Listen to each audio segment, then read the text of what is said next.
आज ना एक बहुत ही बड़े सवाल का जवाब ढूंढते हैं। एक ऐसा सवाल जो सुनने में ही नामुमकिन सा लगता है। जरा सोचिए, कोई लॉटरी नहीं, कोई क्रिप्टो का जुआ नहीं, क्या ये सच में हो सकता है? मतलब सुनने में तो थोड़ा अजीब सा लगता है ना?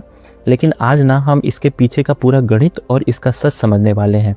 जो इसका जवाब किसी जादू टोने में नहीं है, बल्कि एक ऐसे सिद्धांत में छिपा है जिसकी तारीफ दुनिया के सबसे बड़े दिमाग के लोगों ने भी किया है, और इसे कहते हैं कंपाउंडिंग। तो चलिए इस जादू के पीछे के साइंस को समझते हैं। देखते हैं कि कैसे छोटे छोटे लगाए गए निवेश एक दिन बहुत बड़े दौलत बन जाते हैं। अगर इसे एकदम आसान भाषा में समझना हो तो कुछ ऐसा है कि आपका पैसा आपके लिए और पैसा कमा रहा है। मतलब पहले आपका मूलधन कमाता है और फिर जो कमाई होती है ना, वो भी इसके लिए काम करने लगता है और कमाना शुरू कर देता है। यह प्रोसेस ना बहुत ही सिंपल है। इसे बस 3 स्टेप में समझा जा सकता है।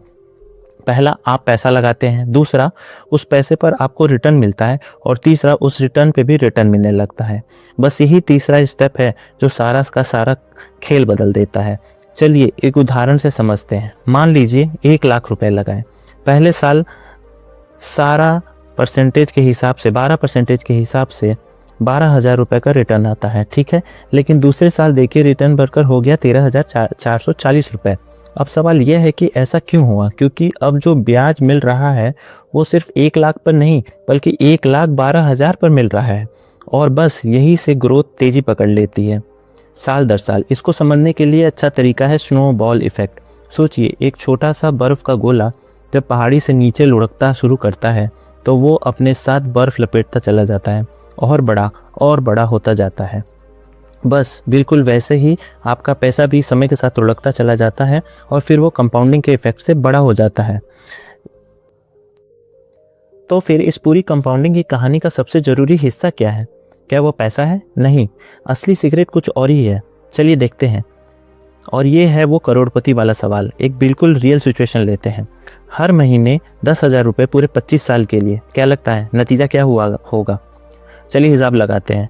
तो सबसे पहले ये देख लेते हैं कि कुल मिलाकर जेब से पैसा लगा कितना। 25 साल में हर महीने 10,000 रुपये के हिसाब से कुल निवेश हुआ 30 लाख रुपए।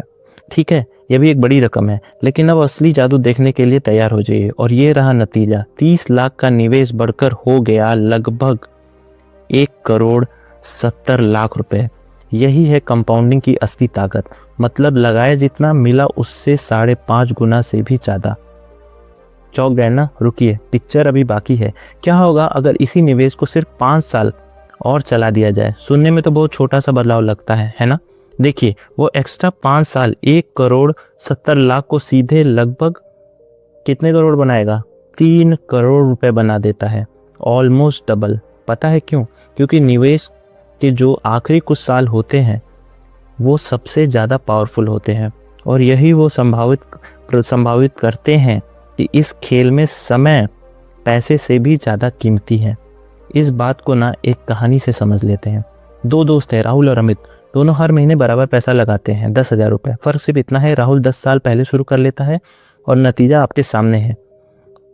और यह है सच चौंका देने वाला। सिर्फ 10 साल जल्दी शुरू करने की वजह से राहुल के पास अमित से कई गुना ज़्यादा पैसा जमा हो जाता है।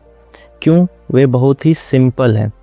राहुल के पैसे को कंपाउंडिंग होने के लिए 10 साल ज़्यादा मिला। ठीक, अभी तक ये तो समझ में आ गया कि कंपाउंडिंग क्या है और इतना इंपॉर्टेंट क्यों है।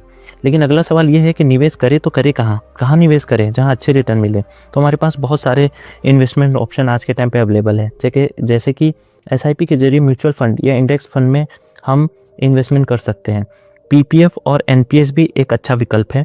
या तो फिर हम डायरेक्ट स्टॉक में भी इन्वेस्टमेंट कर सकते हैं। लेकिन हाँ, एक बात हमेशा याद रखनी चाहिए कि कभी भी पैसा लगाने से पहले अपनी रिसर्च करना बहुत ही ज़रूरी है। अच्छा, ये है जानना ज़रूरी है कि क्या करना है, उतना ज़रूरी है कि क्या नहीं करना है। कुछ ऐसी आम गलतियाँ भी हैं जो लोग करते हैं और प्रोसेस को पूरी तरह से ख़राब कर देते हैं।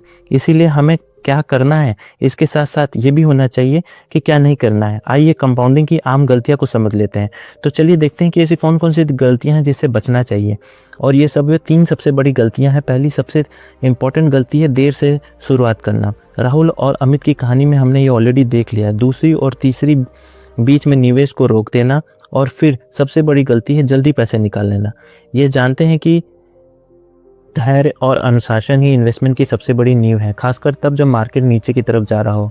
उस वक्त डर लगता है और मन करता है कि सब कुछ बेचकर निकल जाए, लेकिन जो लोग उस मुश्किल वक्त में टिके रहते हैं ना, कंपाउंडिंग का सबसे बड़ा इनाम उन्हें ही मिलता है।